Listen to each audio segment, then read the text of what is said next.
Conversas no masculino. Boa tarde, sou a Paula Gabriel e neste dia iremos falar um pouco sobre comportamentos aditivos. Ao falarmos de adição, nós estamos a falar de dependência, de vício. Logo, os comportamentos aditivos têm características repetitivas, compulsivas e até obsessivas.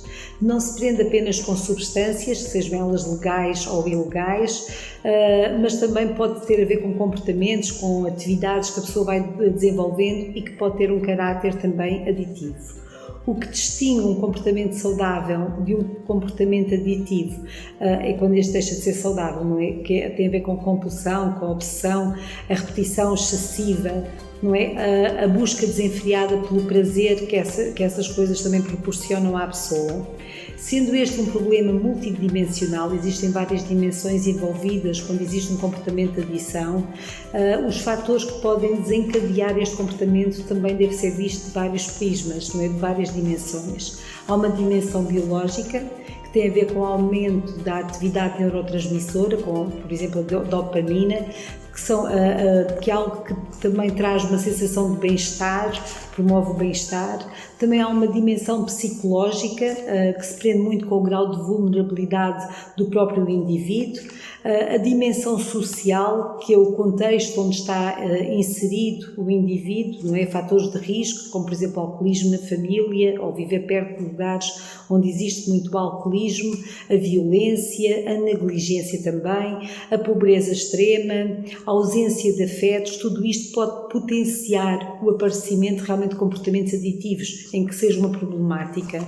Também existe uma dimensão ambiental que tem a ver com a escola, com o círculo de amigos com que a pessoa vai se inserindo, as atividades em grupo, o tipo de atividades que a pessoa vai desenvolvendo, o tipo de convívios que a pessoa tem, no trabalho também, ou seja, tudo isto pode potenciar o surgimento de comportamentos aditivos. Quando falamos em substâncias, nós podemos falar em substâncias psicoativas, ou seja, que são aquelas que de alguma forma alteram o sistema nervoso central e até o próprio cérebro, não é? Que têm efeitos sobre o estado de ânimo da pessoa, nas emoções, que têm capacidade de produzir a dependência. São substâncias que, quando fumadas ou inaladas ou injetadas ou ingeridas, afetam o cérebro e o normal funcionamento do sistema nervoso.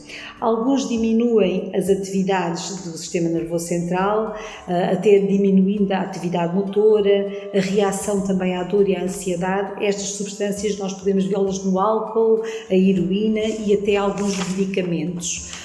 Outras aumentam o estado de alerta, que são as xantinas, não é? O café, o cacau, a nicotina e até a cocaína e anfetaminas. E outras substâncias podem levar ao aparecimento de fenómenos psíquicos perturbadores, como alucinações e delírios, alterando a percepção sobre o mundo.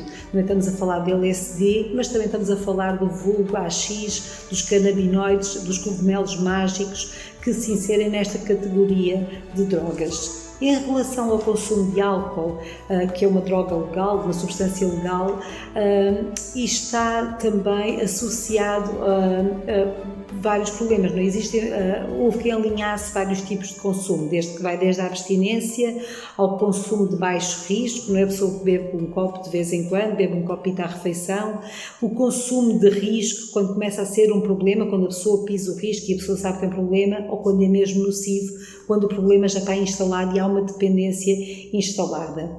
A dependência fica instalada e nós percebemos quando há um conjunto de fatores fisiológicos, cognitivos e até comportamentais que surgem após o consumo repetitivo do álcool. Não se esqueçam que existe sempre esta repetição, compulsão, não é? E até uma obsessão. Inclui o desejo intenso de consumir álcool, a incapacidade de se divertir se não houver álcool e até o descontrole, não é? Alta prioridade ao consumo em detrimento de outras atividades e obrigações. E nós, quando falamos, por exemplo, de estudantes que têm que consumir álcool quando vão a uma festa, mas só bebem ao fim de semana. Mas se não beberem álcool ao fim de semana, para eles já não é uma festa. Pronto, aqui já podemos estar a falar de um comportamento de adição, não é? Apesar de não ingerirem muitos dias de seguida, mas o facto de ingerirem sempre quando saem, sempre quando estão com os amigos, portanto, isto já mostra que existe um consumo, uma adição a ser instalada. Quando falamos de comportamentos aditivos sem substância, e que eu acho que também é importante nós falarmos disto, estamos a falar de hábitos que aparentemente são inofensivos, mas que podem, em determinadas circunstâncias, tornarem-se comportamentos aditivos, não é? Ou com dependência.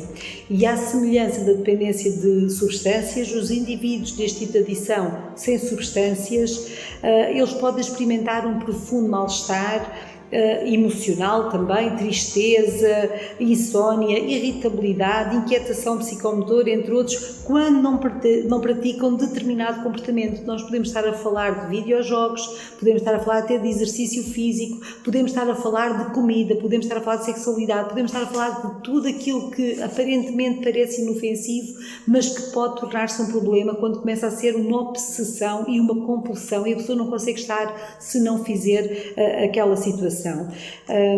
À medida que o processo da adição avança, este comportamento torna-se automático e intensificam-se. A gratificação imediata muitas vezes é utilizada ou valorizada em detrimento das consequências negativas, e quando estamos a falar de consequências negativas, estamos a falar, por exemplo, da falta de tempo à família, das responsabilidades que a pessoa já não cumpre, as responsabilidades até na escola, académicas, profissionais. Por exemplo, olha, um dos exemplos deste é o jogo, não é? Tanto o gambling, que é o jogo a dinheiro, pessoas que têm dependência e vício em jogo, em jogar, as apostas, ou o gaming, não é? Que agora está tão em voga, que é o jogo em casa, através dos videojogos. E é importante nós percebermos que há um problema realmente quando a importância que a pessoa dá a fazer aquela atividade começa a ser sobrevalorizada em relação a tudo o resto da sua vida. Então é importante ter atenção aos seguintes sintomas: a necessidade de estar sempre a jogar, o prazer e alívio quando se joga, com a eventual perda de noção do tempo, quanto tempo é que a pessoa gastou, a pessoa nem notou que o tempo passou, a necessidade de jogar por períodos cada vez maiores, mais longos, e o mal-estar, a inquietação e o desconforto quando não se pode jogar. Aqui já notamos que há um problema que já começa a ser uma obsessão. A pessoa deve sempre pedir ajuda quando há uma manifestação destes sintomas. Eu gostava só de terminar com o versículo da Palavra de Deus que nos diz: tudo nos é lícito, mas nem tudo nos convém. Tudo nos é lícito, mas há coisas que nos dominam. Que Deus nos ajude, amém? Devemos ficar firmes na liberdade, não é? Com que Cristo nos libertou, e não voltarmos a cair debaixo do jugo da escravidão. Que Deus nos possa ajudar e guardar em todas as coisas. Amém.